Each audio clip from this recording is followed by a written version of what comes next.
24 గంటల emergency service, అనుభవజ్ఞులైన వైద్య బృందం, ఆరోగ్యశ్రీ సౌకర్యం. Contact Ashwini hospital, Yellareddypet, Rajanna Sircilla district. Welcome to Suman TV. నేను విక్రమ్ సింగ్, జగిత్యాల జిల్లా కోరుట్ల పట్టణము. ఇక్కడ మనము భవితా కేంద్రంలో ఉన్నాము. ప్రత్యేక పిల్లల వనరుల కేంద్రం అని చెప్పి కూడా దీన్ని పిలుస్తారు. ఇక్కడ ఈ కేంద్రము భవితా కేంద్రము ఇక్కడ జగిత్యాల జిల్లాలో మూడే ఉన్నాయి. ఒకటి జగిత్యాల, ఇంకోటి ధర్మపురి, ఇంకోటి కోరుట్ల పట్టణంలో అల్లమయ్యగుట్ట ప్రాంతంలో ఇక్కడ ఉన్నాయి. ఈ భవితా కేంద్రంలో చేర్పించాలి. ఇక్కడ పిల్లల్ని వారికి అన్ని వసతులతో ప్రభుత్వం ఆదుకుంటుంది. వారికి పెన్షన్ కానీ, వారికి స్టైఫండ్ కానీ, వారికి డాక్టర్ కానీ, ఇక్కడ ఒక డాక్టర్ ఉన్నాడు. ఫిజియోథెరపీ రోజు దగ్గర వచ్చి వీక్లీ 1 టైం ఇక్కడ డాక్టర్ చేస్తారని చెప్పి వీళ్ళు చెప్తున్నారు. 2 టీచర్లు ఉన్నారు, ఒక ఆయం ఉంది. వారికి భోజన వసతి కానీ, వారికి మెడిసిన్ కానీ అన్ని రకాల సదుపాయాలు ఇక్కడ కల్పిస్తున్నారు అని చెప్పి చెప్తున్నారు. వీళ్ళని అడిగి తెలుసుకుందాం అసలు. ఇక్కడ నా పేరు భాగ్యలక్ష్మి. నేను 10 సంవత్సరాల నుండి ఈ భవితా కేంద్రంలో పనిచేస్తున్నాను. ఇక్కడ వివిధ రకాలైన అంగవైకల్యం గల పిల్లలకు, అంటే మైల్డ్, మోడరేట్, సివియర్ ఉన్న పిల్లలకు మేము ఎవ్రీ సాటర్డే ఇంటికి వెళ్ళి వాళ్ళు ఇక్కడికి రాలేని స్థితిలో ఉంటారు కాబట్టి ఇంటికి వెళ్ళి వాళ్ళకి విద్యను అందిస్తాము. మైల్డ్, మోడరేట్ పిల్లలు ఇక్కడికి వస్తే వాళ్ళకి ఏ లోపాలు ఉన్నాయో అవన్నీ సవరించి, అదేవిధంగా వాళ్ళకు అర్థం చేసుకునే రీతిలో మేము వివిధ బోధన పద్ధతులను ఉపయోగించి వాళ్ళకి విద్యను అందిస్తున్నాము.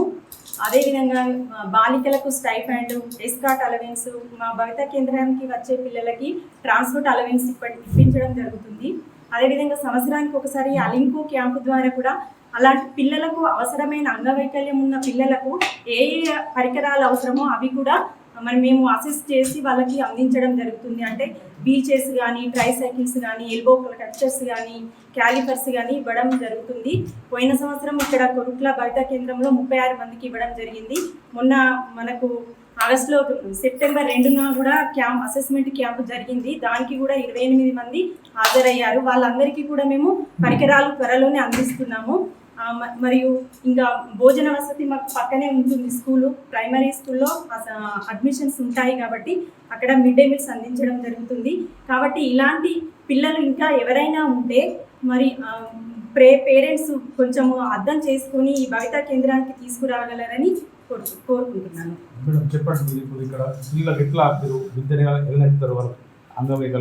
నమస్కారం అండి, నా పేరు శ్రవంతి. నేను ఇక్కడ 2 ఇయర్స్ నుంచి పనిచేస్తున్నాను. పిల్లలకి ఎట్లా అంటే ఇక్కడ వాళ్ళకి ఏం తెలియదు. వాళ్ళకు మినిమం బేసిక్స్, ఆల్ఫాబెట్స్, ABCDలు, 1 2 3లు minimum basics, plus money counting. వాళ్ళకి చిన్న చిన్న coins, 1 rupee, 2 rupee, 5 rupees coins ఇచ్చి వాటిని ఐడెంటిఫై చేయమనడం. నెక్స్ట్ తెలుగు వర్ణమాల, ఆల్ వెజిటేబుల్స్. మనం కూరగాయలు తింటాం, వాళ్ళకి అది వాళ్ళని అడిగితే వాళ్ళు చెప్పగలగాలి. వాళ్ళకి కూరగాయల కూర ఏంటి, మా దగ్గర TLM ఉంటుంది. అది డిఫరెంట్ టైప్స్ ఆఫ్ TLM చూపించి అది ఏ కూరగాయ వాళ్ళు గుర్తుపట్టేలా చెప్తున్నాము.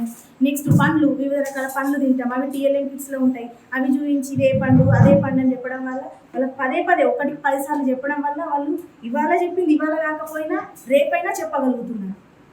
నెక్స్ట్ ప్రతి గురువారం ఇక్కడ మాకు ఫిజియోథెరపీ క్యాంప్ ఉంటుందండి. ముఖ్యంగా ఎవరికి చేయి ప్రాబ్లము, ఆర్థో కాలు ప్రాబ్లం ఉన్న వాళ్ళకి ప్రతి గురువారం ఫిజియోథెరపిస్ట్ వచ్చి ఫిజియోథెరపీ అందిస్తున్నారు. నెక్స్ట్ సివియర్గా ఉన్న పిల్లలకు ప్రతి శనివారం మేము ఇంటి వద్దకే వెళ్ళి వాళ్ళకి విద్యను అందిస్తున్నాం. హోమ్ బేస్డ్ ఎడ్యుకేషన్ అంటారు దాన్ని. వాళ్ళు రాలేరు, సివియర్గా ఉంటుంది కాబట్టి వాళ్ళు రాలేరు కాబట్టి వాళ్ళ ఇంటి వద్దకే వెళ్ళి మేము విద్యను అందిస్తున్నాం. చెప్పండి. నా పేరు శివకుమార్, ఫిజియోథెరపిస్ట్ అండి. ఇక్కడ ప్రతి వీక్కి మన సన్ ఉంటుంది, గురువారం రోజు సర్వీస్ ఇస్తాం, ఫిజియోథెరపీ సర్వీస్. ఇక్కడ చుట్టుపక్కల ఈ మండల్ లెవెల్ ఎవరైతే ఫిజికల్లీ హ్యాండిక్యాప్ ఉన్నారు, డిసబిలిటీ వాళ్ళు ఉన్నారు, వాళ్ళకి ప్రతి గురువారం వాళ్ళ పేరెంట్స్ వాళ్ళు తీసుకొస్తారు. వాళ్ళకి మేము ఎక్సర్సైజ్ ఎలాగో వాళ్ళకి ఇంప్రూవ్మెంట్స్కి, వాళ్ళు ఓన్గా లేచి నడవడానికి, వాళ్ళు చేసే వాళ్ళ పనులు బాగా చేసుకోవడానికి ఎలా చేయాలో వాళ్ళకి సహాయపడతాం మేము. అలాగే వాళ్ళకి ఎక్సర్సైజ్ చేయించి వాళ్ళ పేరెంట్స్ కూడా అవేర్నెస్ ఇస్తాము.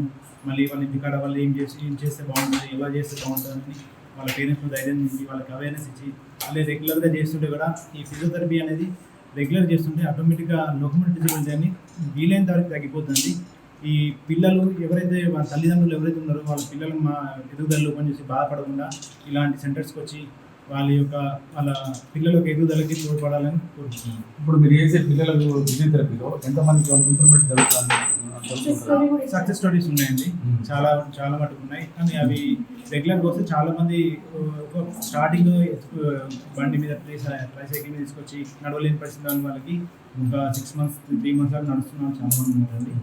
కాకపోతే కొంచెం రెగ్యులర్గా ఇంట్లో కూడా ఎక్సర్సైజ్ చేసుకుంటూ ఫాలోఅప్ చేస్తుంటే మంచి రిజల్ట్స్ ఉన్నాయండి. ఫిజియోథెరపీ వాళ్ళకి రికమెండెడ్ డిజబిలిటీ ఎవరైతే ఉన్నారో వాళ్ళకి ఫిజియోథెరపీ అనేది ఒక వరం అండి.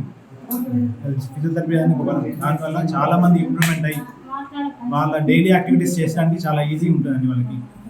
అసలు అమ్మాయి నడుస్తున్నది ఇక్కడ, ఈ అమ్మాయి సక్సెస్ అయిందని చెప్పి తల్లిదండ్రులు చెప్తున్నారు. ఒకసారి మనం తెలుసుకున్న ప్రయత్నం చేద్దాం. అమ్మ చెప్పండి. నువ్వు వచ్చినప్పుడు నడవకపో 10 సంవత్సరాల నుంచి ఇక్కడ నడిచినాం కాబట్టి ఇప్పుడు నడుస్తుంది. సర్జరీ కూడా చేయించినాం తిరుపతి వెళ్ళి సార్ చేస్తే ఇప్పుడు డైలీ తీసుకొస్తాం ఇక్కడ. డబ్బులు కూడా వస్తాయి మేడం, 7,000 వస్తాయి. फिजियोथेरेपी भी वस्ताम। समरीन फातिमा है मेरा नाम।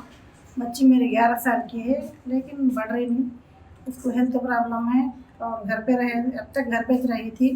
अब ये ईयर से स्कूल को आ रही, 1 से 5 तक लिखने आ रहा और जो है तो हेल्थ प्रॉब्लम है। 5 किस्म के दवाएं डाली तो चलती, नहीं तो नहीं चलने आता बच्चे को। परसों पैर भी टूटा था, 2 महीने पहले फिजियोथेरेपी कर रही इधर, सार है नहीं इधर कर रहे हो को करते। चलने में थोड़ा दिक्कत होती, टाइम देखने में कुछ भी नहीं आता पढ़ने। अब थोड़ा स्कूल को भेजे तो आता शायद, 1 to 5 तक लिखने आ रहा है, ABCD थोड़े आते, M तक आते। ये बच्ची की अब घर में मतलब है कि ऐसा ऐसा लोग तुम्हारा फ्यूचर वाला मतलब है कि ऐसे नहीं है कोई, हमारा खानदान में नहीं है कोई। और एक बच्चे को शुगर है, इनके बाद के बच्चे, हमारा ऐसा प्रॉब्लम नहीं है, ग्रोथ नहीं हो रहा है। हैदराबाद में भी दिखाया, जेनेटिक टेस्ट भी कराया, पूरे दवाएं डाले तो इतना चल रही है, बंद नहीं करना पड़ेगा। लाइफ लॉन्ग मंदुలు వేస్తేనే నడుస్తుంది అని చెప్పింది హైదరాబాద్ లో। మెడిసిన్ ఇస్తారా ఇక్కడ స్కూల్లో? ఇక్కడ ఇస్తారా మీరు స్కూల్ బయట నుంచి గవర్నమెంట్ లో లేదు లేదా, ప్రైవేట్ నుంచి తీసుకోవాలి మందులు। కిడ్నీ సిస్ట్ కూడా ఉంది ఈ పాపకి, రెండు కిడ్నీ మీద బబ్బులు, బయట అంటే బయట పైసలు డబ్బులు పెట్టుకొని ఆమెకు వాడాలి, లేకుంటే నర రాదు।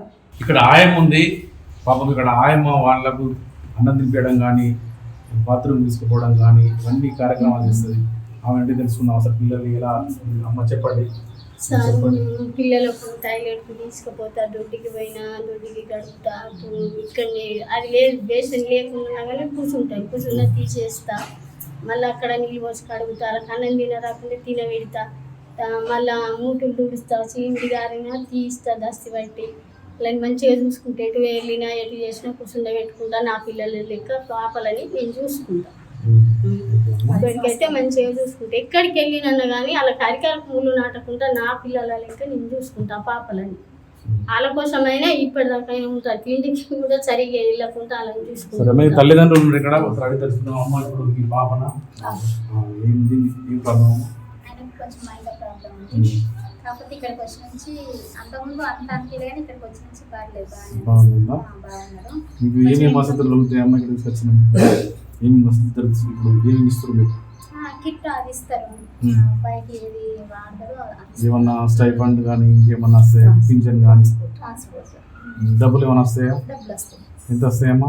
5,000 1 year 5,000 వస్తాయా? మీకు రావడం వల్ల మీకు సంతోషంగా ఉన్నదా? సంతోషంగా ఉంది, ఇప్పటికైతే డబ్బులు వస్తున్నాయి।